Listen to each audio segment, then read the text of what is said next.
یہی نقطہ اصل ہے کہ انسان صرف اور صرف ظاہری چیزوں کو، جو اسباب جو خدا نے رکھے ہیں اس کائنات کے اندر، اور اس دنیا کو جس کاز اینڈ افیکٹ کے اوپر، جس سسٹم کے اوپر بنایا کہ ہر چیز کا ایک سبب ہوتا ہے، اس کا ایک چیزوں کی تاثیر ہوتی ہے، اور اس کی وجہ سے مختلف ہمارے پاس رزلٹ سامنے آتے ہیں، افیکٹ سامنے آتے ہیں. تو یہ بات صحیح ہے، اس میں کوئی شک نہیں ہے کہ یہ ہر چیز جو ہے وہ اسی سسٹم کے تحت ہے. اور اگر انسان یہ سوچنا شروع کر دے کہ بغیر کچھ کیے ہوئے میں جو اپنا مقصد حاصل کرنا چاہ رہا ہوں، جہاں تک بھی پہنچنا چاہ رہا ہوں، وہ بغیر کچھ کیے ہوئے میں پہنچ جاؤں گا اس مقصد تک، اس کو حاصل کر لوں گا، تو یہ ایک غلط سوچ ہے، اور اس کی اسلام بہت زیادہ شدید مخالفت کرتا ہے. اسی لیے جو ہے وہ اس آیت کے اندر بھی جہاں پہ توکل کا بیان کیا گیا، جس طرح سے کل اس آیت کو ذکر کیا گیا تھا، کہ وہاں پہ پہلے بیان کیا جاتا ہے کہ عاملین جو ہیں ان کی تعریف کی جاتی ہے، اور پھر کہا جاتا ہے عاملین کون ہیں، یعنی عمل کرنے والے لوگ کون ہیں جو کہ صبر کرتے ہیں، اور پھر کہا جاتا ہے کہ یہ وہی لوگ ہیں جو توکل کرتے ہیں. یعنی توکل قرآن کی نظر میں کن لوگوں کا فعل ہے کہ جو عمل کرنے والے افراد ہیں، نہ کہ وہ لوگ جو بیکار بیٹھ کے جو ہے صرف اور صرف انتظار میں ہو کہ ان کا مسئلہ جو ہے وہ غیب سے جو ہے حل ہو جائے، خود بخود حل ہو جائے. نہیں، بس یہ تو سب سے پہلا نقطہ اس بارے میں کہ توکل اسلام کی نگاہ میں، قرآن کی نگاہ میں ان لوگوں کا عمل ہے کہ جو عمل کرتے ہیں، کوشش کرتے ہیں اور تلاش کرتے ہیں. تو اب جو ہے انسان نے جب اپنی کوشش کر لی، اپنا جو ہے جو بھی انپٹ دینا اس کو چاہیے تھا اس نے دے دیا، جس طرح سے جو ہے ایکسپیکٹ کیا جا رہا ہے کہ وہ کام کرے گا، تو پھر توکل کی جگہ پہ کہاں پر ہے اس کی؟ وہ کیسے؟ ہم نے تو اپنا کام کر لیا، جو کاز ہے وہ آ گیا، تو افیکٹ ہونا چاہیے. تو یہاں پہ اصل چیز یہاں پہ آتی ہے کہ ہم بہت ساری چیزوں کو یہ سمجھ ہوتے ہیں کہ جو کاز میں نے انجام جو ایجاد کیا ہے، اور جو وہی سارا کا سارا جو افیکٹ لانے کے لیے کافی ہے. یہ اشتباہ ہے. یہ جو قرآن جو کہتا ہے کہ قرآن کے ذریعے سے انسان حکمت کو حاصل کرتا ہے، وہ یہی ساری قوانین ہے کہ انسان کو یہ حکمت خدا اور یہ نظر عطا کرتا ہے کہ تم فقط ظاہر کے اوپر، کاز کے اوپر ضرور انسان توجہ کرے کہ کاز ہوگا تو افیکٹ ہوگا، لیکن یہ کس نے کہا کہ کاز فقط جو ہے وہ کاز ہوگا؟ کاز فقط منحصر ہوگا ان چیزوں کے درمیان جو ہم کو نظر آتی ہیں میری آنکھوں سے، اور اس مادی دنیا کی جو کازز ہیں صرف اسی کے حد تک محدود ہوگا. یہ تو اس قانون کے اندر نہیں ہے. قانون یہ ہے کہ کاز ہوگا تو اس کا افیکٹ ہوگا. اب وہ کاز کیا ہو سکتا ہے؟ فقط مادی ہو نہیں، مادی کے علاوہ معنوی بھی ہو سکتا ہے. کچھ ایسے چیزیں بھی ہو سکتی ہیں جو ممکن ہے ہمارے آنکھوں سے جو ہے وہ اوجھل ہوں، ہم اس کو نہ دیکھ پا رہے ہیں، اس کو نہ سوچ پا رہے ہیں، لیکن وہ جو ہے وہ تاثیر کرتی ہے. جس طرح سے اس آیت کے اندر ہے کہ خدا اگر تم انسان جو تقوی اختیار کرے تو خدا اس کو ایسی جگہ سے رزق عطا فرماتا ہے کہ جس کا اس نے سوچا بھی نہ ہو، گمان بھی نہ کیا، وہاں سے اس کو رزق عطا ہوتا ہے. تو یہ کہاں سے ہو رہا ہے؟ یہ ظاہری کازز سے نہیں. ظاہری کازز سے اس کو جو کام کرنا تھا، اس کو جو محنت کرنی تھی، اس نے محنت کر لی، لیکن اس کے علاوہ بھی بہت ساری ایسی چیزیں ہیں کہ جو وہ جو تقوی ہے وہ اس عالم کے اندر ایک ایسی چیز ایجاد کرتا ہے، ایک ایسے مانوی کازز کو ایجاد کرتا ہے، جس کہتے ہیں اسباب کو ایجاد کرتا ہے، کہ جس کے نتیجے میں اس کا نتیجہ آتا ہے، اور اس کا جو افیکٹ ہوتا ہے وہ سامنے آتا ہے. بس ہماری نظریں فقط ان مادی اسباب کے اوپر ساری توجہ ہماری اس کی طرف نہ چلی جائے کہ اگر یہ ہمارے پاس نہیں ہے یا کم ہے ہمیں محسوس ہو رہی ہے، تو ہم کہیں کہ اس کا مطلب ہے ہمارا کام نہیں ہو سکتا. یہاں پر وہ توکل کا کانسیپٹ آتا ہے. خدا کہتا ہے کہ جو تمہاری وظیفہ ہے، جو تمہاری ذمہ داری ہے، اس کو تم انجام دو. اور اگر تم دیکھ بھی رہو کہ ظاہری لحاظ سے تمہارے پاس جو ہے اسباب میں کچھ کمی رہ گئی ہے، تو میں اس کو پورا کر دوں گا باقی چیزوں کے ذریعے سے. کیونکہ ایک تو اسباب کا پرووائڈ کرنے والا خدا ہے، چاہے وہ مادی اسباب ہوں چاہے مانوی اسباب ہوں. خود ان مادی اسباب جو تم کو ظاہری طور پر نظر آ رہے ہیں کہ تمہارے پاس پورے ہیں، ان کے اندر بھی تاثیر ڈالنے والا تو خدا ہے. یعنی جس کو اسی 8ویں آیت کے اندر، یا کون سی آیت تھی، 11ویں آیت کے اندر ظاہر جس کو بیان کیا گیا کہ جہاں پہ بات ہوئی کہ اذن، خدا کے اذن کے بغیر یہ ہر چیز جو انسان تک پہنچتی ہے خدا کے اذن سے پہنچتی ہے. تو اذن کا مطلب جو بیان کیا گیا تو یہی تھا کہ انسان خدا جو ہے ان اسباب کے اندر جو ہے اگر چاہے تو رکاوٹ اور ایک معنی اور ہرڈل ایجاد کر سکتا ہے. اگر وہ نہیں کر رہا ہے، اس کا مطلب ہے خدا کی اذن سے. تو جس چیز کی بھی تاثیر جو ہونی ہے، جو اسباب ہم نے پرووائڈ کر بھی لیے، اس کی تاثیر جو ہے وہ پہنچانا بلا اصل اس کی تاثیر خدا کے ہاتھ میں. اگر وہ چاہے گا تو یہ تاثیر ہوگی، نہیں چاہے گا تو تاثیر نہیں ہوگی. بس ان مادی اسباب کے اندر بھی توکل ہے کہ اس کا نتیجہ ہم کو خدا پہ چھوڑنا ہے. ہم اپنا کام کر سکتے ہیں، وظیفے کو انجام دے سکتے ہیں، ان اسباب کو ہم نے پرووائڈ کر لیا. ایک طالب علم فرض کریں کہ جس کا کام کیا ہے، اب اس کا وظیفہ ہے کہ علم حاصل کرے. کیسے علم حاصل کرے؟ جو ظاہری طریقے ہیں، کتابوں کو پڑھ کے، اپنے ٹیچر کے پاس جا کے، اس کے درس کو اٹینڈ کر کے، مطالعہ کر کے، مباحثہ کر کے، یہ تمام چیزیں علم حاصل کرنے کے جو ظاہری طریقے ہیں. لیکن کیا یہ کافی؟ نہیں. اس کے علاوہ بھی جو اصل چیز کیا ہے، اصل وہ علم جو ہے خدا دیتا ہے، یہ چیزیں فقط انسان آمادہ کرتا ہے، اس اپنے علم حاصل کرنے کے لیے زمینہ فراہم کرتا ہے، لیکن وہ جو رزق ہے، علم کا رزق ہے، وہ خدا کی طرف سے آتا ہے۔ اس طرح سے ایک کسان ہے جو کہ فرض کریں کہ زمین کے اندر وہ بیج بوتا ہے، اس زمین کو ہموار کرتا ہے، اس کے اندر جو ہے وہ کھاد ڈالتا ہے، اس کے اندر پانی ڈالتا ہے، اس کو روشنی ملتی ہے، تو وہ آیا یہ چیزیں جو ہے کافی ہیں اس درخت کے اگنے کے لیے؟ نہیں، اس کے اندر اس وقت ہوگا کہ جب اذن خدا بھی شامل ہو، اور خدا کی جب اذن ہوگا تب یہ تمام کام، یہ ساری چیزیں جو ہے وہ اپنے کام انجام دیتی ہیں، اور وہ ہر چیز کو جو اس کے اندر صلاحیت کو رکھا گیا اس کے اندر کوئی معنی ایجاد نہ ہو تو پھر وہ درخت بھی اگاتا ہے۔ اسی کو خدا نے بعض آیت کے اندر بیان کیا کہ تم یہ سمجھتے ہو کہ تم زراعت کرتے ہو، لیکن در حقیقت خدا ہے جو ان درختوں کو اگاتا ہے۔ تم یہ ان چیزوں کو سمجھتے ہو کہ تم یہ کر رہے ہو، لیکن در حقیقت خدا ہے جو یہ کام کر رہا ہوتا ہے۔ تو ان ظاہری چیزوں کے اسباب کی جو تاثیر ہے وہ بھی خدا کے ہاتھ میں،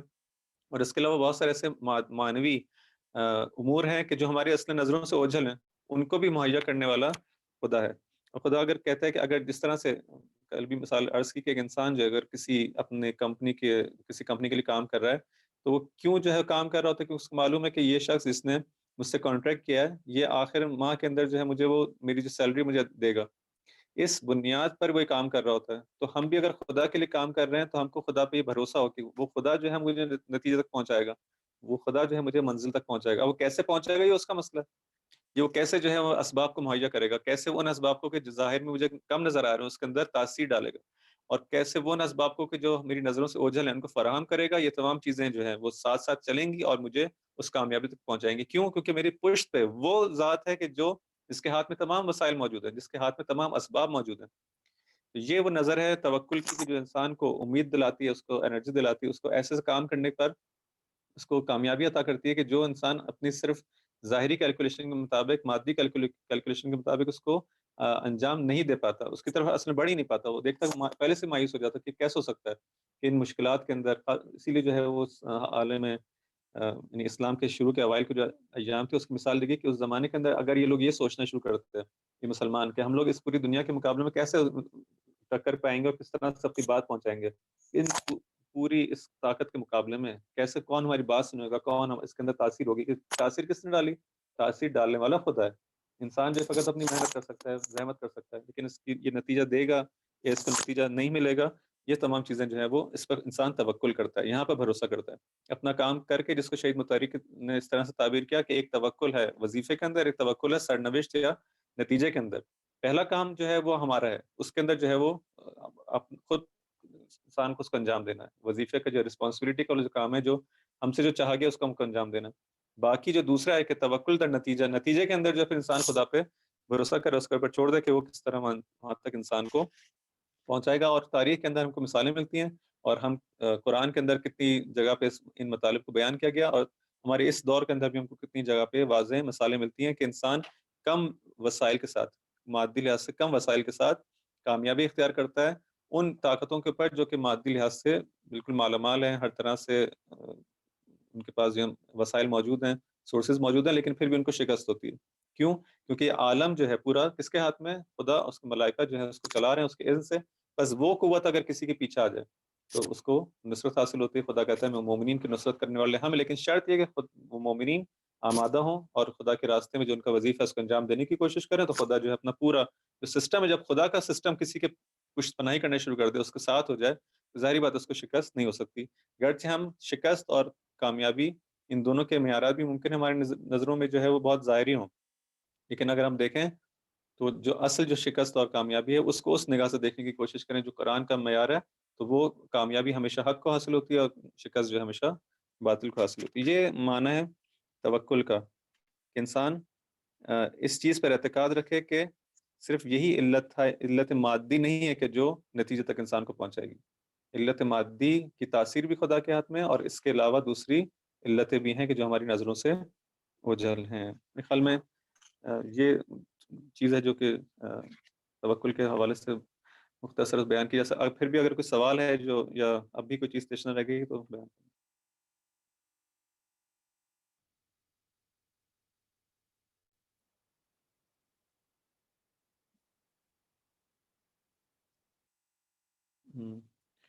تو اس کو عزیم کرتے ہیں کہ چونکہ کوئی جواب نہیں آ رہا تو اس کو یہ عزیم کرتے ہوئے کہ انشاءاللہ یا تو ابھی بھی تشنیگی دور نہیں ہوئی ہے یا پھر ہو گئی ہے؟ خیر اس کو آگے بڑھنے کی کوشش کرتے ہیں. تو آج جو ہے جن آیات کی ہم نے تلاوت کی، اس کے اندر آیت نمبر 14 اور 14ویں 15ویں آیت جو ہے کہ جس کے اندر بیان ہوتا ہے کہ اے ایمان لانے والوں، تمہاری ازواج اور اولاد میں سے کون ہیں وہ بھی پائے جاتے ہیں جو تمہارے دشمن ہیں. ان من ازواجکم و اولادکم عدوا لکم، تمہاری ازواج میں سے اور تمہاری اولاد میں تمہارے دشمن پائے جاتے ہیں. فاحذروہم، اور تو کیا کرو جب دشمن ہے تو ان سے ڈرو اور جو ہے الرٹ ہے انسان، ان سے چوکنا رہے. وَإِن تَعْفُوا وَتَصْفَحُوا وَتَغْفِرُوا فَإِنَّ اللَّهَ غَفُورٌ رَحِيمٌ، لیکن اگر تم ان کو بخش دو اور ان سے جو درگزر کرو اور ان کو جو ہے بخشش ان کی وجہ، تو یہ خدا بھی جو ہے وہ بخشنے والا ہے. اس کی توضیح جو ہے کیا ہے، کس طرح سے یہ پہلے میں خدا کا کہہ رہا ہے کہ جو ہے تمہارے دشمن ہیں ان سے ڈرنے کی کوشش کرو، پھر جو ان کو معاف بھی کر دیا جائے، اس کیا مطلب ہے؟ تو در حقیقت اگر ہم اس کو اس پہلے آیت کی جو پہلا جو ٹکڑا ہے کہ جہاں کہا جا رہا ہے کہ تمہاری اولاد اور تمہارے ازواج، اچھا ازواج کے اندر بھی ایک نقطہ ہے کہ اس کو سمجھنے کی ضرورت ہے. ازواج قرآن کی اصطلاح کے اندر، عربی کے اندر زوج جو ہے فقط، یعنی جس کا ہمارے ذہن میں آتا ہے ازواج سے فوراً ہماری ذہن کا چلا جاتا ہے بیوی کی جانب، یا مثلا جو اس کی وائف ہے اس کی نہیں، ازواج جو ہے وہ دونوں کے لیے استعمال ہوتا ہے. زوج دونوں کے، ایک وہ اس کے لیے زوج ہے، دوسرا جو ہے یعنی شوہر جو ہے اپنی بیوی کے لیے اور بیوی شوہر کے لیے، دونوں ایک دوسرے کے لیے زوج ہیں. پیر کے معنی میں کہ دونوں ایک دوسرے کے لیے. تو یعنی بیوی کو بھی کہا جا رہا ہے، وہ بھی مخاطب آیا ہے، اور اسی طرح سے شوہر بھی، کہ تم اپنے جو ازواج ہیں ان سے انسان ڈرے، اسی طرح سے اپنی اولاد سے ڈرے. کیوں؟ کیونکہ یہ ان میں سے بعض ہیں کہ جو تمہارے دشمن واقع ہو سکتے ہیں. سب کو نہیں کہا جا رہا کہ سب دشمن ہیں، بعض اس میں سے جو ہے وہ دشمن ہے، لیکن انسان کو معلوم نہیں ہے، اس لیے جو انسان توجہ کرے اور اس مطلب کی جانب کہ ایسا نہ ہو کہ ان دشمنوں میں سے جو ہے بعض کی دشمنی انسان کو نقصان پہنچائے. اس مطلب کو سمجھنے کے لیے جو اس طرح کی آیات ہیں، ایک اوور آل جو قرآن کا جو نظر ہے مسلمانوں کے لیے اور ایک اسلامی معاشرے کے لیے، اس کو سمجھنے کی ضرورت ہے کہ ایک مختلف جہت سے، ایک مختلف نگاہ سے جو ہے قرآن ہمارے معاشرے کو اور ہماری زندگی کو، مسلمانوں کی زندگی کو دیکھتا ہے. مسلمان کو قرآن ایک مجاہد کے طور پہ دیکھتا ہے کہ چاہے وہ کوئی بھی زمان ہو، حالت ہمیشہ ایک اس کو جہاد کے حالت میں دیکھتا ہے. کیوں؟ جب تک یہ نگاہ ہمارے سامنے واضح نہ ہو، ایک جہادی نگاہ، ایک ایسی نگاہ، تب تک ہم بہت سارے اسلام کے جو کانسیپٹ اس کو اصلاً سمجھ نہیں پاتے صحیح طرح سے، اور پھر اس کو جو ہے اپنی زندگی میں بھی امپلیمنٹ نہیں کر پاتے. تو جہادی نگاہ کیا ہے کہ تم لوگ جو کہ حق کے اوپر ہو اور تمہارے پاس ایک رسالت ہے، ایک تمہاری ذمہ داری ہے، ایک تم لوگ ایک صاحب پیغام ہو، ایک تمہارے پاس میسج ہے، اس کو تم کو پوری دنیا میں پھیلانا ہے. رسول خدا نے صلی اللہ علیہ وآلہ وسلم نے اپنی زندگی میں کام کیا، اور اس کے بعد اس میسج کو پوری دنیا میں پھیلانا جس حد تک ان کی زندگی میں ہوا، اور اس کے بعد اسی مشن کو کنٹینیو کرنا. ایسا نہیں کہ مشن وہاں پہ ختم ہو گیا، نہیں، یہ امت کی جو ذمہ داری ہے اس میسج کو پھیلانے کی، یہ ہمیشہ باقی رہے گی، اور اس دین کو جو ہے پورے عالم میں پھیلانا، اس حق کو جو ہے وہ اس بات کو پھیلانا ضروری ہماری ذمہ داری ہے. اس کام کو کرنے کے لیے کیا ہے، جب آپ اس سسٹم کو، اس دنیا میں جو رائٹ سسٹم ہے جس کے اندر ظلم ہے، فساد ہے، سب کچھ ہے، اس کے اندر جو بے عدالتی ہے، اس تمام کو ختم کرنے کے لیے جو کہا گیا کہ انبیاء کے جو ہے بھیجے جانے کا مقصد ہی کیا ہے، تاکہ لوگ کیا کریں، قیام کریں بالقسط، تاکہ لوگ جو ہے عدالت کو معاشرے کے اندر قائم کریں. تو جب یہ عدالت کو معاشرے میں قائم کرنا چاہیں گے تو کیا ہوگا، بالآخر ایک وہ طبقہ ہوگا کہ جو مخالفت کرے گا، جو دیکھے گا اس کے مفادات اس کے اندر نہیں ہے، مخالفت ہے، وہ مخالفت کرے گا ان لوگوں کی، اور ہمیشہ ایک ٹسل کی صورت رہے گی. تو ہمیشہ کس قسم کی زندگی خود بخود ہو جائے گی ان لوگوں کی جو واقعی مسلمان ہیں، جو مومن ہیں. ایک ایسی زندگی ہوگی کوئی مجاہدانہ زندگی ہے، کیونکہ ہمیشہ یہ اپنے اس پیغام کو پہنچانے کے لیے کوشش کریں گے، اور پیغام کو پہنچائیں گے جب، تو اس کے مقابلے میں وہ لوگ جو کہ اس پیغام کے مقابلے میں اپنے مفادات کو دیکھیں گے کہ اس کا نقصان ہو رہا ہے اور یہ خطرے میں پڑ رہے ہیں، تو مقابلے میں آئیں گے. تب ان لوگوں کے ساتھ دشمنی کی جائے گی اور ان کے ساتھ مخالفت کی جائے گی، ہمیشہ ایک جنگ کی حالت رہے گی. اگر صحیح معنی میں مسلمان اپنی زندگی اور اس وظیفے کے تحت جس کو انجام دینا، جس کو ان کے لیے رکھا گیا، اس کو انجام دینا چاہیں تو. وَإِلَّا جو ہے دشمنی اس طرف سے تو باقی رہے گی، لیکن اس طرف سے کوئی رسپانس نہیں آئے گا. یہ لوگ جو ہے پھر مجاہد نہیں رہیں گے، ان کو جو ہے وہ تہس نہس کیا جائے گا، ان کو ختم کیا جائے گا، وہ تو اپنی جگہ رہے گا. یہ اگر ہم مسلمان سوچنے کی کوشش کریں کہ اگر ہم ان کے ساتھ جو ہے کفار کے ساتھ جنگ نہیں لڑیں گے اور ان کے ساتھ مقابلے پہ نہیں آئیں گے اور میسج پہنچانے کی کوشش نہیں کریں گے، اپنی ذمہ داری کو ادا کرنے کی کوشش نہیں کریں گے، تو ہمیں چھوڑ دیا جائے گا. نہیں، وہ ہمیشہ جس سے جو ہے کفار جو ہے اس آرزو کے اندر ہے کہ کسی طرح سے تمہارے ایمان کو تم سے چھین لیا جائے، تو وہ اس کام کو کرنے کی کوشش کریں گے اور ہمیشہ کرتے رہیں گے، وہ خاموش نہیں بیٹھنے والے، اور وہ اس جہاد سے جو ہے ان کے جو جہاد ہے، ان کی جو کوشش ہے اس کو جو ہے وہ کبھی نہیں چھوڑیں گے۔ اب تمہارے اوپر ہے کہ تم یا تو ان کے سامنے جو ہے وہ تسلیم ہو جاؤ، یا نہ تم بھی جو ہے مجاہدانہ زندگی گزارو۔ اب چونکہ اسلام ازیوم کرتا ہے کہ ایک مسلمان کو ایسی زندگی گزارنی جس میں وہ خدا کی عبادت کرے گا اور اطاعت کرے گا اور اس کے کہے پہ عمل کرے گا، بس جب اس قسم کی زندگی ہوگی تو خود بخود ایک مجاہدانہ زندگی ہوگی۔ جب مجاہدانہ زندگی ہے تب اس لحاظ سے اس کو بہت سارے پیغامات خدا دینے کی کوشش کرتا ہے کہ اے وہ شخص جو کہ مجاہد ہے، جس کو جنگ کرنی ہے، جس کو جو ہے وہ جہاد کرنا ہے خدا کے راستے میں، تو اس کے لیے بہت ساری چیزوں کی ضرورت ہے۔ اس میں سے ایک یہ مطلب ہے، اس کو اس پورے کانٹیکس میں انسان دیکھنے کی کوشش کرے تو اس کو یہ بات سمجھ میں آتی ہے کہ کیوں کہا جا رہا ہے اس کو کہ تمہارے لیے جو ہے وہ دیکھو، یہ دشمن جو ہے تمہارے اندر گھر کے اندر بھی ممکن ہے موجود ہو، تو ان سے بھی جو ہے انسان ہمیشہ فقط اس کی نظریں یہ نہ ہو کہ دشمن جو ہے وہ گھر کے باہر اور ایک جو ہے اس طرف محاذ کے اس طرف جو ہے موجود ہے اور ہم لوگ یہاں موجود ہیں اور ہمارے در نہیں، یہ دشمن جو ہے ممکن ہے تمہاری اپنی صفوف کے اندر، تمہاری اپنی نزدیک موجود ہو، تو ممکن ہے تمہارے اپنے گھر میں موجود ہوں، تو ان سے بھی جو انسان کو الرٹ رہنے کی ضرورت ہے۔ وَإِلَّا اس جنگ کے اندر جو تم کر رہے ہو اور جو کفر کے مقابلے میں تمہاری جنگ ہے اور جو خدا کی طرف سے جو تم اس محاذ کے اندر جو لڑ رہے ہو، اس میں ممکن ہے تم شکست کھا جاؤ، اور خدا نہیں چاہتا کہ اس کی طرف سے جو لوگ، اس کا جو لشکر ہے، خدا کا جو لشکر ہے، اس کو اس میدان میں ان لوگوں کو شکست دو۔ بس ان کو جو ہے الرٹ کیا جاتا ہے، ان کو وارن کیا جاتا ہے کہ تم لوگ اب یہ ازواج اور اولاد کی جو دشمنی ہے، اس کو جو ہے وہ کس معنی میں ہے کہ یعنی انسان جو ہے پھر ان سے دشمنی کرنا شروع کر دے، یعنی اپنی انسان جو شخص اپنی وائف کے ساتھ جو ہے وہ اپنی بیوی کے ساتھ جو ہے اس کو دشمن بنا لے، اپنی اولاد کو کہے کہ یہ میرا دشمن ہے، نہیں، یہ مطلب نہیں ہے۔ پھر مطلب کیا ہے کہ کس معنی کے اندر جو ہے دشمنی ہے؟ مطلب یہ ہے کہ اگر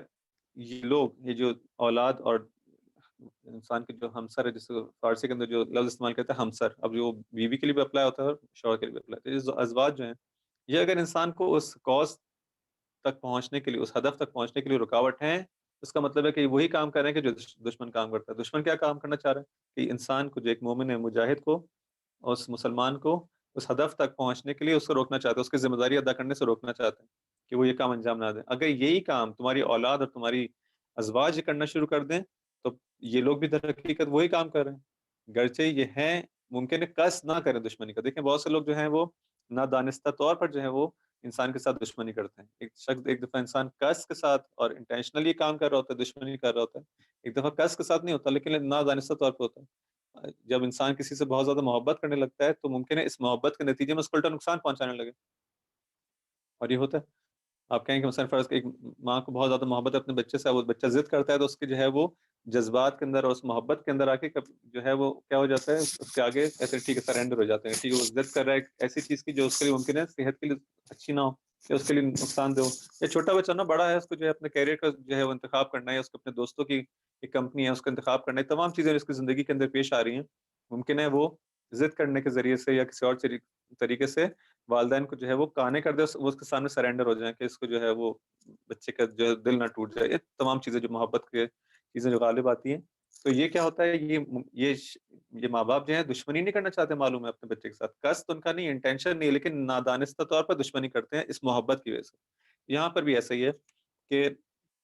بہت سی دفعہ جب انسان جو ہے خدا کی راہ میں قدم بڑھانا شروع کرتا ہے تو وہاں پہ مشکلات آتی ہیں، کیونکہ ظاہر بات ہے یہ طے ہے کہ یہ راستہ جو ہے کوئی بہت زیادہ پھولوں کا راستہ نہیں ہے، اس کے اندر مشکلات ہیں، ظاہر بات ہے آپ کو پوری دنیا سے جب لڑنا ہے تو مشکلات تو آئیں گی۔ جب مشکلات آئیں گی، ایک تو وہاں سے مشکلات آئیں گی کہ ایک خدا خود بھی امتحان لیتا ہے اپنے بندوں کا، یہ ہر طرح کی مشکلات جو ہیں وہ انسان کی زندگی کے اندر آتی ہیں۔ جب بھی مشکلات آئیں گی تو اس کے اندر اس پہ ثابت قدمی دکھانا، اس کے اندر استقامت دکھانا اور ڈٹے رہنا، اس کے لیے ایک اس کی ضرورت ہے، یعنی خود اس میں ڈٹ جانا مشکلات کا باعث ہے۔ اگر آپ اس کو چھوڑ دیں تو ممکن ہے آپ کی زندگی آسان ہو جائے، لیکن جب ڈٹے رہیں گے تو ظاہری بات ہے وہاں پہ مشکلات کا انسان کو سامنا کرنا پڑے گا۔ تو یہاں پہ ممکن ہے وہ احساسات اور جذبات جو ہیں وہ غالب آ جائیں، اور چونکہ ازواج کی محبت ایک دوسرے کے لیے اور بچوں کی جو محبت ہے وہ بہت زیادہ شدید محبت ہے، اس لیے اس کو خاص طور پہ یہاں پہ ذکر کیا جاتا ہے کہ ان سے جو ہے، اور پھر اگلی آیت کے اندر اموال کا بھی تذکرہ ہے کہ ان سے انسان جو ہے وہ ہمیشہ ڈرتا رہے، کہ ایسا نہ ہو کہ یہ اپنی محبت کے اندر گرچہ ان کا ارادہ نہ ہو اور یہ انٹینشنلی یہ کام نہ کرنا چاہ رہا ہوں کہ تم کو جو ہے خدا سے نزدیک ہونے میں رکاوٹ بنے، لیکن اپنی محبت کے اندر ممکن ہے اس طرح سے رکاوٹ بن جائے اور تمہیں اس جہاد کے اندر اور اس کوشش کے اندر اپنی رسپانسبلٹی کو صحیح طرح سے انجام دینے کے اندر رکاوٹ بن جائے. تو ان سے جو ہے انسان ڈرتا رہے. یہ وہ دشمنی ہے کہ جو ممکن ہے. اور لیکن کس کی طرف سے؟ تمام اولاد اور تمام ازواج نہیں، سب ایسے نہیں. بعض اس میں اس طرح سے ہوتے ہیں. بعض اولاد اور بعض ازواج جو ہیں ایک دوسرے کے لیے کیا ہوتے ہیں؟ سپورٹیو ہوتے ہیں. ایک دوسرے کو جو سپورٹ کرتے ہیں کہ نہیں، اس راستے کے اندر ہم کو جو ہے مشکلات ہوں گی، ہم ایک دوسرے کی ہیلپ کرنی ہے، ہم ایک دوسرے کا جو ہے وہ ایک دوسرے کو تسلی دینی ہے، ایک دوسرے کو انکریج کرنا ہے، اور اس راستے کے اندر مل کے جو ہے قدم بڑھانا ہے. اس طرح سے بھی ہوتا ہے. لیکن شاید جو غالب ہے اس طرح سے نہیں ہے. اس لیے جو ہے اس ڈینجر کی طرف، اس خطرے کی طرف جو ہے وہ خاص طور پہ جو اشارہ کیا جاتا ہے، کیونکہ محبت شدید محبت ہوتی ہے اور کم نہیں ہے. اچھا، اس آیت کے شان نزول بھی تقریباً اسی، یعنی اس کا جو بتایا جاتا ہے وہ یہی اس کا ہے کہ جب ایک شخص تھا، ایک اصحاب میں سے، اور جب جہاد پہ جانے کی بات آئی اور اس کو کہا گیا کہ جہاد کے لیے جانا ہے. اب اس نے شخص نے جہاد پہ جانے کا ارادہ کیا، تو اس کے جو بیوی بچے تھے وہ اس کے آگے آ جاتے ہیں اور گریہ وزاری اور تمام چیزیں کہ نہ جاؤ، اور اگر تم چلے جاؤ گے تو ہمارا کیا ہوگا، اور ہمارا کون سرپرست ہوگا، ہمارا کون سہارا ہوگا، اور یہ تمام چیزیں. اور ان کا گریہ اور زاری جو ہے اس شخص کو جو ہے مجبور کر دیتا ہے. اس کا دل جو ہے وہ اسے کہتے ہیں تاب نہیں لا پاتا ان تمام اس گریے کا اور چیزوں کا، اور وہ منصرف ہو جاتا ہے جہاد پہ جانے سے. تب یہاں پہ جو ہے وہ آیت نازل ہوتی ہے کہ یہ تمہاری اولاد ممکن ہے اور تمہاری جو ازواج ہیں ممکن ہے تمہارے لیے کیا ہو، مشکل، تمہارے لیے دشمنی. اب یہاں پہ دشمنی کے لفظ کے در حقیقت تو تمہیں کیا کریں، نادانستہ طور پر تمہیں اس خدا کا جو قرب حاصل کرنا تھا. کتنا بڑے تم ایک منزل تک پہنچ سکتے ہو اور اپنی ذمہ داری ادا کرتے ہو، اس مقام تک پہنچ سکتے ہو، خدا کے لشکر میں شامل ہو سکتے ہو. لیکن تمہیں کیا کر رہے ہیں؟ محروم کر رہے ہیں. ایک تو تمہیں محروم کر رہے ہیں، ساتھ ساتھ پورے اس طرف جو ہیں جو لشکر خدا کے اندر جو لوگ شامل ہیں اس کی کمزوری کا باعث ہوگا اگر اس طرح سے افراد جو ہیں نہ جائیں اپنی ذمہ داریوں کو جو ہے وہ، اب چاہے وہ جہاد اصغر ہو چاہے جہاد اکبر ہو، اس کا انجام نہ دیں تو یہ اس طرف جو ہے اس کی کمزوری کا باعث ہوگا ان لوگوں کی. تو یہ دشمن ہے اسلام کے لیے، یہ دشمن ہو سکتے ہیں اس معاشرے کے ایمانی ترقی کے حوالے سے. تو انسان اس طرف بہت زیادہ توجہ دے کہ ایسا نہ ہو کہ یہ جو محبت ہے اس کے اپنے عزم کے اوپر اور اس کے اپنے ارادے کے اوپر اور اس کے اپنے پلان کے اوپر جو ہے وہ غالب آ جائے اور اس کو اس طرف حرکت کرنے سے روک دیں. بس اس کو جب ایک انقلابی طور پر ایک جہادی زندگی کے تناظر میں دیکھتے ہیں تو چیزیں بہت زیادہ بہتر طریقے سے ہم کو سمجھ میں آتی ہیں کہ یہ محبت کس طرح سے جو ہے رکاوٹ بنتی ہے. لیکن اس کے برعکس ہم اسی اپنے بہت ساری ایسی مثالیں بھی دیکھتے ہیں کہ جو انبیاء اور معصومین علیہ السلام کی زندگیوں سے ہٹ کر، ان کی زندگی تو ہے ہی اسی طرح سے جو جس کے اندر ہم کو کتنی جگہ پہ مثالیں ملتی ہیں، ان کی زندگی بھری ہوئی اسی طرح سے کہ وہ خدا کی محبت میں اتنے غرق ہوتے ہیں کہ پھر اور کوئی محبت ان پر غالب نہیں آتی. لیکن اس کا مطلب یہ نہیں کہ انسان جو ہے اپنی ازواج سے، اپنے بچوں سے پھر محبت نہ کرے. اور ایک نہیں، محبت بھی انسان کو کرنی ہے. یعنی یہ اس کی طرف بھی اتفاق سے جو ہے وہ تشویق دلائی گئی، انکریج کیا گیا کہ انسان اپنے گھر والوں کے ساتھ جو محبت کرے، محبت سے پیش آئے، بچوں سے، اپنے تمام گھر والوں سے. یہ بھی ایک طرف ہے، لیکن امتحان یہیں پر ہے کہ اس تمام محبت کے باوجود کہ جو تم کو رکھنی ہے، انسان اس محاذ کے اندر ہمیشہ جو ہے وہ اس طرف اس کی نظریں ہوں کہ یہ اس وقت تک صحیح ہے کہ جب تک مجھے خدا سے نہ روکے. اگر یہ محبت کسی دن آڑے آ جائے تو مجھے اس محبت خدا کو جو ہے وہ فوقیت دینی ہوگی، اس کو جو ہے وہ اس کو انتخاب کرنا ہوگا.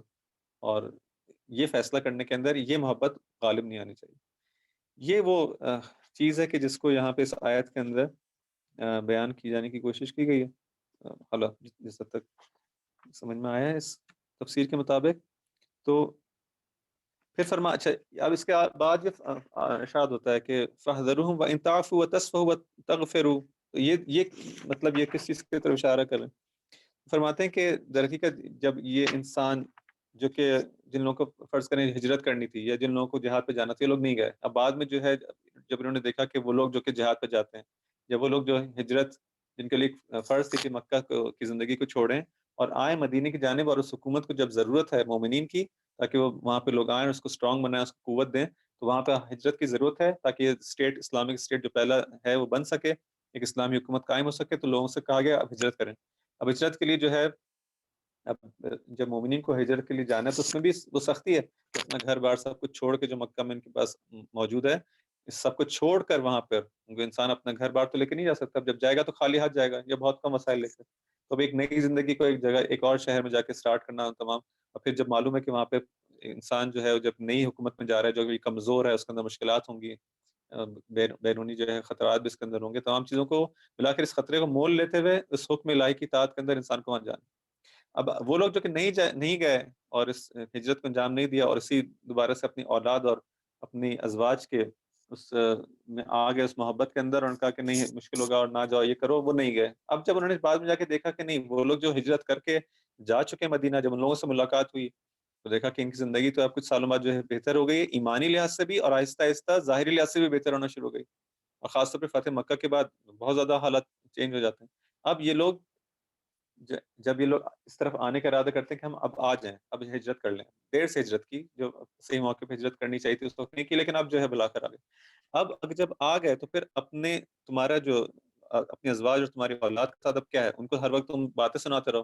کیونکہ تمہاری وجہ سے جو ہے ہم لوگ یہ نہیں کر پائے، اور تمہاری وجہ سے اس جہاد کے اندر ہم نہیں جا پائے، اور تمہاری وجہ سے ہجرت نہیں کر پائے، تمہاری وجہ سے یہ سب ہو نہیں۔ اب جب کہ یہ ہو گیا اور تم لوگ بالآخر جو ہے ایک فیصلہ انسان نے کر لیا، اور جو ہے وہ ہوشیار ہو گیا، اس کو اپنی غلطی کا احساس ہو گیا، اور اس طرف آ جاتا ہے، جب دوبارہ سے اپنی ذمہ داری کو ادا کرنے کی اس نے ارادہ کر لیا ہے، تو اب یہ نہیں ہے کہ انسان جو ہے ہمیشہ ان کو تانا دیتا رہے۔ کہا گیا کہ کیا کرو، گرچہ وہ دشمنی اپنی جگہ پر، لیکن اب کیا کرو، وہ انصاف، اب ان لوگوں کا اگر تم جو ہے عفو سے کام لو، اور جیسے کہتے ہیں کہ ان سے درگزر کر لو، اور اسی طرح سے جو ہے تصفو کے صف سے نکلا ہے کہ جس کے اندر ایک دفعہ انسان ہوتا ہے کہ بخش دیا آپ نے کسی کو، جو معاف کر دیا، ایک دفعہ ہوتا ہے کہ اس کے پھر جو ہے وہ اس کو کبھی بھی اس کے سامنے اس کو ذکر بھی نہ کرنا، ٹھیک ہے، اس طرح سے بالکل جیسے کہتے ہیں فراموش کر جانا، بالکل اس کو بھلا دینا، کہ انسان کے نہ فقط زبان سے کبھی جو ہے وہ اس کے اوپر آئے، نہ اس کے بالکل بھلا دیا جائے کہ جیسے اس نے کوئی کام نہیں کیا۔ اور پھر تیسرا مرحلہ ہے کہ جو غفران کا مرحلہ ہے، جس سے بالا تر ہے، کہ نہ فقط انسان اس کو پہلے مرحلے میں معاف کر دے، پھر اس کے جو ہے کبھی اس کو بیان بھی نہ، کبھی ذکر بھی نہ کرے، اپنے سے بھلا دیا جائے کہ کبھی انہوں نے اس طرح سے کچھ کام کیا تھا، کوئی غلطی ان سے ہوئی تھی۔ اور تیسرا اس مرحلے کے اندر بالا تر آ کے غفران یعنی وہ کور کرنے کی جو چیز ہے، کہ اس طرح سے جیسے وہ زخم کی بات ہوئی تھی، کہ زخم پہ جب انسان کے جسم میں کوئی زخم آتا ہے، پھر آہستہ آہستہ جب اس کی ہیلنگ ہوتی ہے، تو جب ہیل ہونے کے بعد پھر انسان کو محسوس بھی نہیں ہوتا کہ وہ یہاں پہ کبھی کوئی زخم تھا، اس طرح سے وہ پورا بھر جاتا ہے۔ تو اسی معنی میں جو ہے وہ غفران ہے کہ اس طرح سے اس کو کر دیا جائے کہ جیسے یہاں پہ کچھ ہوا ہی نہیں تھا، بالکل جو ہے وہ اس حالت کے اندر اس طرح سے جو ہے وہ پیش آؤ۔ کیوں؟ کیونکہ اگر تم نے جو ہے سارا کا سارا تم بلیم ان کو نہیں دے سکتے کہ ان کی وجہ سے سب کچھ ہوا اور انہوں نے جو ہے تم ان کی وجہ سے محروم ہو گئے، نہیں، تمہارا اختیار تو تمہارا تھا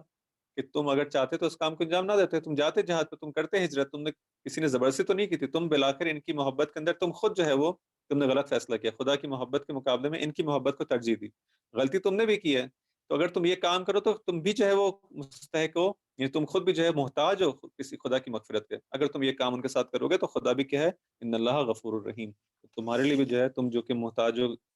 مغفرت کے، یہ نہ سمجھو کہ تم کو ضرورت نہیں ہے، نہیں، تمہیں بھی ضرورت ہے، اگر تم اس طرح سے پیش آؤ گے تو خدا بھی جو ہے تمہیں بخشنے والا ہے، اور خدا غفور و رحیم ہے۔ اس کے بعد جو ہے وہ اگلی آیت کے اندر ارشاد ہوتا ہے، انما اموالکم و اولادکم فتنہ واللہ عندہ اجر عظیم، کہ یہاں پہ پھر اموال اور اولاد کے بارے میں بات ہوتی ہے، اور ان کو جو ہے فتنہ قرار دیا جاتا ہے۔ فتنہ ایک معنی جو امتحان کے معنی میں جو ہے آتا ہے کہ خدا اس کے ذریعے سے آزمائش کرتا ہے، اور ایک معنی اس طرح سے بیان کیا جاتا ہے کہ وہ چیز جو کہ انسان کو اس طرح سے مشغول کر دے، اس کو اپنی توجہات اپنی اس طرح سے اپنے اندر جذب کر لے کہ انسان پھر صحیح فیصلہ نہ کر پائے، یا اس کا جسے کہتے ہیں قدرت تفکر کو اس سے چھین لے، ایک ایسے حالات پیدا ہو جائیں کہ انسان صحیح فیصلہ نہ کر پائے۔ تو ان حالات کے اندر یہ چیزیں کیا ہو جاتی ہیں، تمہارے لیے اموال اور اولاد کی جو یہ تمہارے لیے کیا بن جاتا ہے، فتنہ بن جاتے ہیں۔ ممکن ہے اس کی جو کشش ہے، اس کی جو اٹریکشن ہے اتنی زیادہ ہو جائے کہ انسانوں کے لیے کہ پھر وہ صحیح طرح سے وہ فیصلہ جو ان کو کرنا چاہیے اسی خدا کے راستے میں، اس فیصلے کو اس صحیح فیصلہ جو ہے نہ کر پائیں، اور مال کی محبت، اب جو وہی مال جو کہ انسان کو خدا نے دیا ہے، اس مال کو اس خدا کے نام استعمال نہ کرے انسان، جو وہ اولاد جس کو خدا نے ایک نعمت تھی، بجائے اس کے کہ اس کو خدا کے راستے میں انسان استعمال کرتا، اب یہی اولاد جو ہے وہ انسان کے لیے فتنہ بن جائے، اس کو اس کی محبت میں اتنا زیادہ جذب ہو جائے کہ وہ غلط فیصلہ کرنے لگے۔ انسان اپنی بیوی بچوں کے لیے، اپنے اولاد کے لیے بہت سارے دفعہ کیا انسان کرتے، یہ بات اس دشمنی والی جو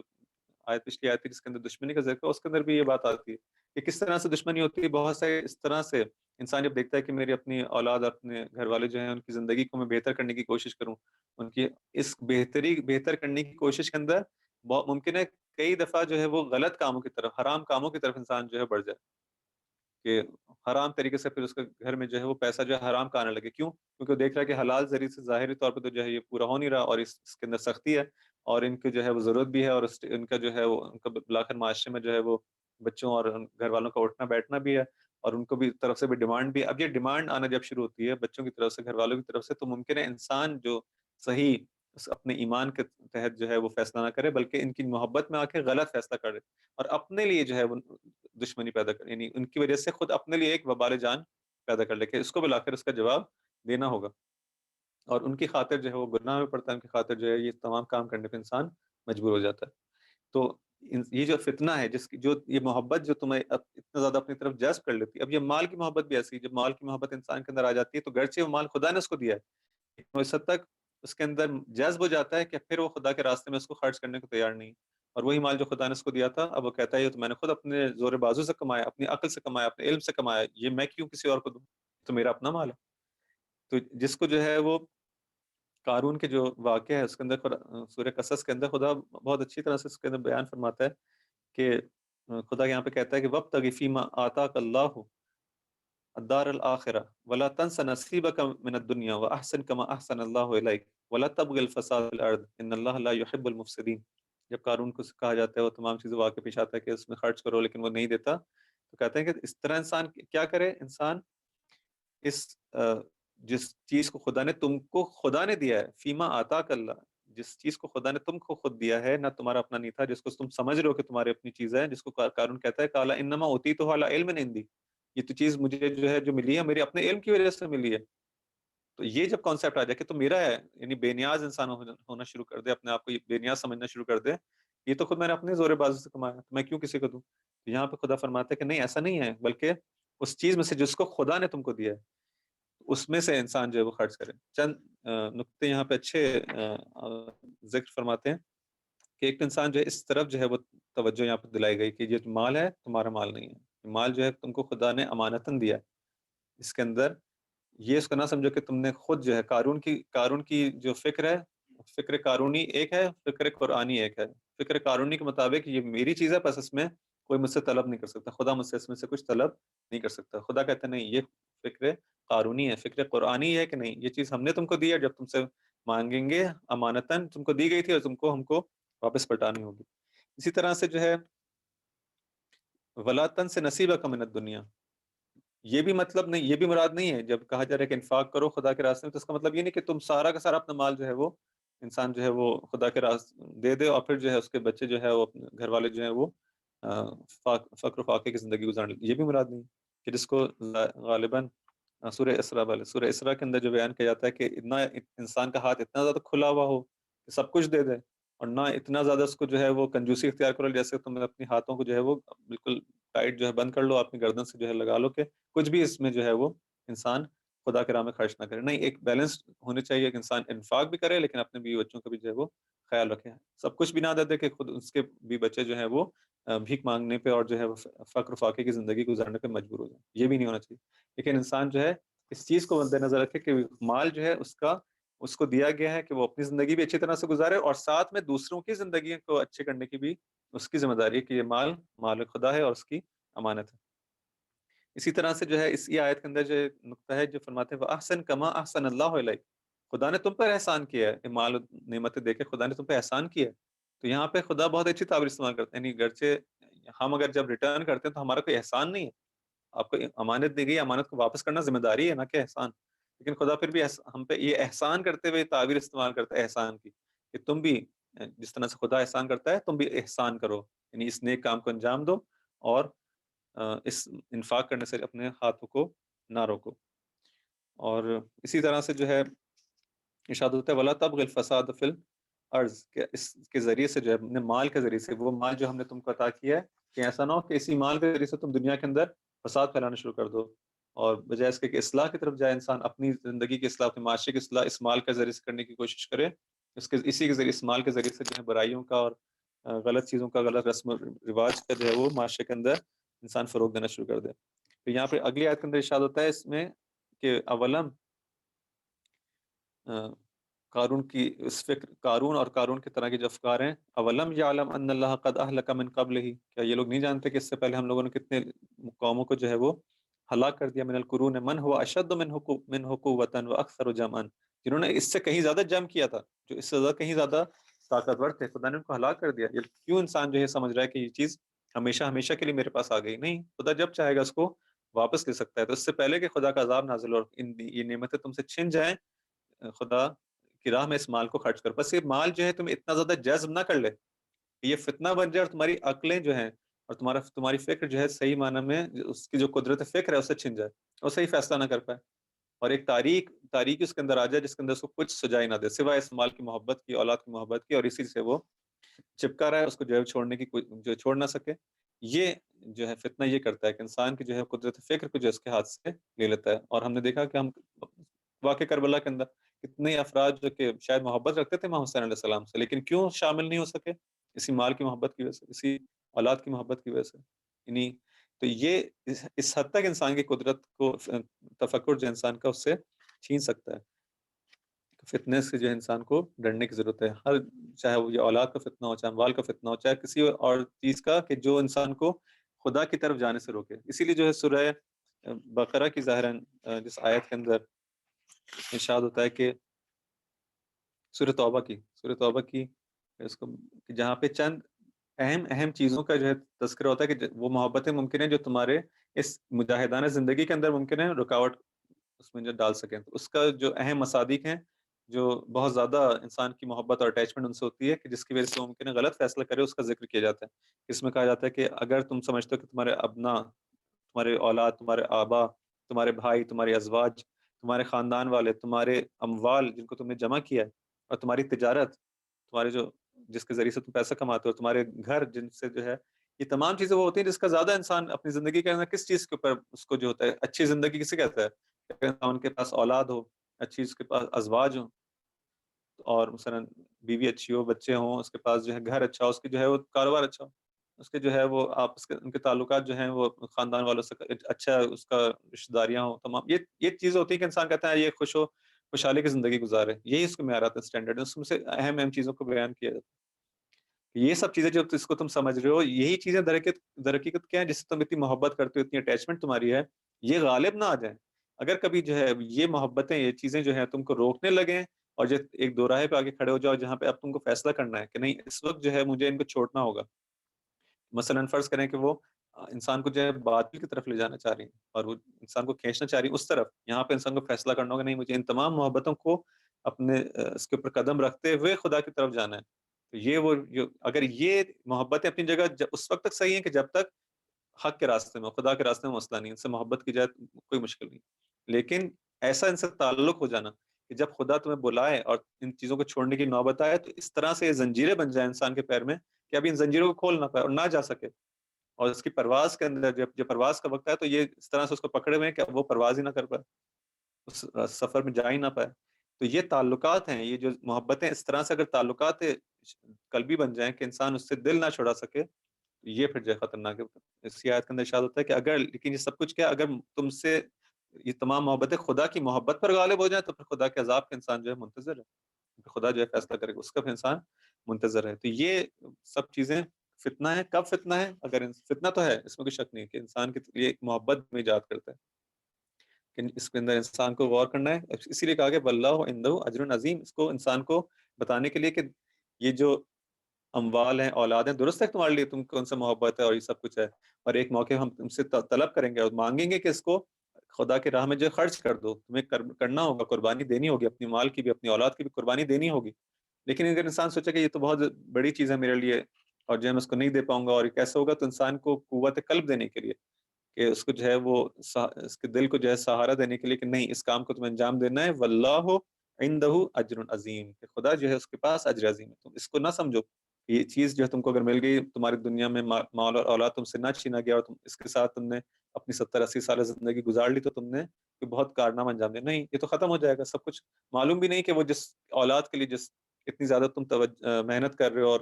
مال کو حلال یا حرام طریقے سے جو ہے جمع کر کے ان کو دے رہے ہو، کہ تمہارے مرنے کے بعد اس مال کو کہاں صرف کرنے والے ہیں معلوم نہیں۔ تو اس طرح سے ان کے لیے اس محبت کے انسان اندر آ کے جو ہے وہ اس جہاد کے اندر، اس ہجرت کے اندر جو خدا کی طرف جو انسان کو ہجرت کرنی ہے، خدا کے ہجرت فقط یہ نہیں کہ انسان کو نقل مکانی کرنی ہے، یعنی انسان کو جو ہے وہ اپنی ان چیزوں کو چھوڑ کر کے جو انسان کو خدا کی طرف جانے سے روکتی ہے، ان کو چھوڑ کر خدا کی طرف جانا، یہ بھی ہجرت ہے۔ انسان ہجرت کرے، جہاد کرے، اس راستے میں اگر کوئی چیز تم کو روک رہی ہے تو جان لو کہ وہ کچھ بھی نہیں ہے اس کے مقابلے میں، اس اجر کے مقابلے میں کہ جو خدا کے پاس ہے، وہ اجر عظیم ہے جس کا انسان تصور نہیں کر سکتا. بس ان کو جو ہے وہ خدا کی خاطر انسان چھوڑا، کیونکہ خدا ہی نے تم کو دیا اور امتحان کے لیے دیا. اور انسان اس سب پہ جو انسان کے اندر اتنی قوت ہو کہ اس اجر عظیم کی طرف توجہ رکھے، وہ اجر عظیم جو ہے انسان اپنے لیول کے مطابق، اپنی ظرفیت کے مطابق، ایک انسان جو ہے وہ جنت کی وہ نعمتوں کی طرف توجہ کرتا ہے، ایک انسان جو ہے خدا کے قرب کی طرف توجہ کرتا ہے. مجھے خدا کا قرب چاہیے، خدا کی محبت چاہیے، میرے لیے وہ اجر عظیم ہے. تو جو بھی ہے اس کی طرف انسان جو ہے وہ حرکت کرے اور ان تمام چیزوں سے باہر نکلنے کی کوشش کرے. اس فتنے کے اندر کامیابی کے ساتھ جو ہے وہ یہ انسان کو نور عطا کرتا ہے، کیونکہ جو فتنہ جو انسان کی عقلوں پر جو پردے ڈالنے کی کوشش کرتا ہے کہ وہ صحیح فکر نہ کر سکے، تو یہ چیزیں ہیں جو انسان کو نور عطا کرتی ہیں. یہ جو قرآن نور ہے، کیوں نور ہے؟ اسی وجہ سے نور ہے کہ انسان کو ان جگہوں پہ جو ہدایت کرتا ہے کہ جب تمہیں کچھ سمجھ میں نہ آ رہا ہو، ان آیات کی طرف انسان توجہ کرے اور یہ انسان کو متوجہ کرے اور انسان پھر صحیح فیصلہ کر پائے. تو یہ انسان کو نور عطا کرتا ہے ان فتنوں کے درمیان. یہ حکمت ہے، یہی نور ہے، یہی تمام چیزیں ہم کو اس معنی میں ہم قرآن کو اگر دیکھنا چاہیں تو انسان کو قرآن حکمت بھی عطا کرتا ہے اور نور بھی عطا کرتا ہے، کہ جس کا اسی سورہ کے اندر چند آیت پہلے ذکر کیا گیا تھا. میرے خیال میں یہیں پر گفتگو کو ختم کرتے ہیں. اگر کچھ سوال ہے آپ کی خدمت میں.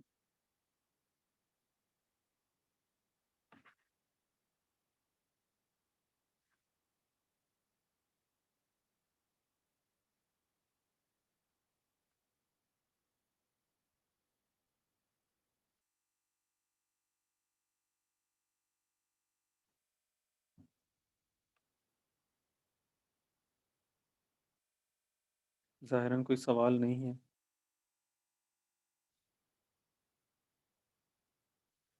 انشاءاللہ پھر باقی آیت کی تفسیر کے ساتھ انشاءاللہ ایک دو دن اور جو آپ کی خدمت میں کچھ سما خراشی کرنی ہے، مزید زحمت دینی ہے